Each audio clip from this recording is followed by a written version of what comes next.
sahaboota kurnan jannataan gammachiifaman osoo lubbuun jiranii keessaa sahabaa isa jalqabaa Abu Bakr Siddiq waliin ilaalla. Bismillahirrahmanirrahim. Alhamdulillahi rabbil alamin. Wassalatu wassalamu ala rasulillah sallallahu alaihi wasallam. Assalamualaikum warahmatullahi wabarakatuh. Obboleen kiyyaa jaalatamuuf kabajamoo akkam naga fayyaa jirtani. Har'a seenaa ajaa'ibaa takka waliin ilaalla. Seenaa sahaboota kurnan jannataan gammachiifaman osoo lubbuun jiranii keessaa sahabaa isa jalqabaa Abu Bakr Siddiq waliin ilaalla. Inshaallah seenaa Abu Bakr ergama Rabbii kana jedha. Namni tokkolleen tola nuuf hin oolle, kan tola nuuf ooleefis harka isaa kan nutti hin deebiiniif hin jiru Abbaa Bakrii malee. Abbaan Bakrii galata inni nu biraa qabu Rabbiitu nurraa galchaa guyyaa qiyaamaa. Waan hin fayyadne qabeenyi tokkollee akka qabeenya Abbaa Bakriitti hin fayyaditti jira.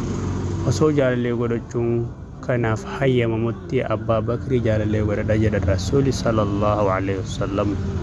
Abbaan Bakrii nama sadarkaa isaa Rabbii fi musliimoota birattis ol fuudhamedha. Sababa waan Nabii Rabbiitiif sallallahu alaihi wasallam tumseef guyyaa namni isa xiqqeesse, nama dhugumsee Nabii Rabbii guyyaa namni isa kiyyibsise, nama Rabbitti amanee guyyaa namni itti kafare, inni irra caalaa sahabaati waldhabbii tokko maleetti. Aduun waa hin baane waallee hin dhiine erga ambiyootaa fi rasuultota nama Abbaa Bakrii irra gaarii taherretti jedhama. Inni warra dura amaneeti dhiirarraa nama iimaanni isaa iimaan ummata Muhammad sallallahu alaihi wasallam madaalame caale argamedha. Inni nama Rabbi sodaataa fi haalaan qaanfataa tahedha. Dukkana wallaalaatii fi miidhaa irraa nama uumaan isaa qulqulluu ta'e, inni lubbuu isaatii fi dinagdeen tajaajilaa fi arjooma diin islaamaatiif ummata islaamaa nama nabiyyi sallallahu alaihi wasallam isaa filatee akka sahabaa isaa ta'uuf guyyaa Makkaa irraa gara Madiinaatti godaanan. Erga Nabi Muhammad sallallahu alaihi wasallam dooniin booda Araboonni hedduun diin islaamaa keessatti bahan. Diin islaamaa keessaa bahanii gandoota akka Xaayif, Makkaa fi Madiinaa malee. Yeroo sanis Abbaa Bakriitu islaamumatti deebise. Yeroo duraatiif sahabaa qur'aana walitti qabeedha. Dinagdeetti dantaa dhabaa fi Rabbiin kan hedduu gabbaruu sodaatu kan hedduu of gadi qabee fi waraanaaf hedduu duuledha. Kootaa seenaa sahabticha kanaatti dhiyaanne bultii teenya itti fakkaanne miidhagfanna. Lubbuu teenya iimaanaan kunuunfannee akiraallee jannataan badhaafamne sahabootaan oolamna. Abbaan Bakrii erga bara Amalfiil booda waggaa 2 turee biyya Makkaa gosa Taymii jedhamtu keessatti dhalate. Nama haala gaarii irratti guddifamedha. Ijoollummaa isaa irraa kaasee nama dandeettii dubbisuu fi barreessuu qabudha. Zamana jaahiliyyaa keessa cubbuu yookaan dilii hedduu keessatti hin argamne, farshoos hin dhugne.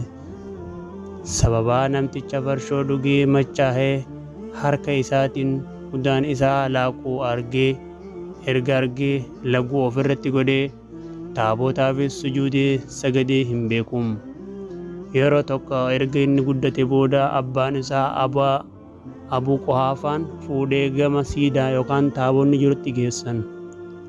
Siidaan tun gabbaramtuu teetii gabbari jedheeni biraa gara dhufeetti deebi'ee Abbaan Bakrii immoo gabbaramtuu yookaan siidaa san itti dhiyaateem. Inni ani beelaawaadhaa na nyaachisi, ani deebootaadhaa na obaasi, ani daaraawaadhaa na uffisi jedheen. Gabbaramtuun yookaan siidaan dandeettii takkaayyuu akka hin qabne beekee waa takka isin jala dubbachuu yookaan homaa akka gochuu hin dandeenye sirriitti beekeem. Beekee jennaan yeruma san dhakaa itti darbatee caccabsee bira deemeem. Abbaan Bakrii gosa Taymii tan laaftuu lakkoofsi isaanii xiqqoo ta'e irraa waan dhalateef taayitaan wayiituu isaaf hin kennamneem. Qabeenya xiqqoo qabuun daldala eegalee qabeenya guddaa horatee warroota dureeyyii keessatti lakkaawame. Tola oliinsa Rabbiitii fi akkasuma amanamaa ta'uu fi dhugaa dubbachuu isaatiin abbaa qabeenyaa beekamaa ta'eem. Qabeenya isaatiin warroota harka qalleeyyii fi taamaa warroota maatiin isaanii irraa du'an fi namoota miidhaman gama qabeenya humnaa fi yaadaatiinis bira dhaabbataa tureem. Toliinsa isaa irraa jaalalli uummataa guyyaa irraa gara guyyaatti dabalamaa dhufeem. Hamma irraa jaalatamaa uummataa Qureeshii ta'utti ergaa Nabi Muhammad sallallahu alaihi wasallam dabarseem. Akkasuma qophii keenya kutaa lammaffaa islaamummaa fi abbaa bakrii akkaataa waliin keessatti seenee walitti deebinaa. Qophiin keenya kanumaan goolabamaa.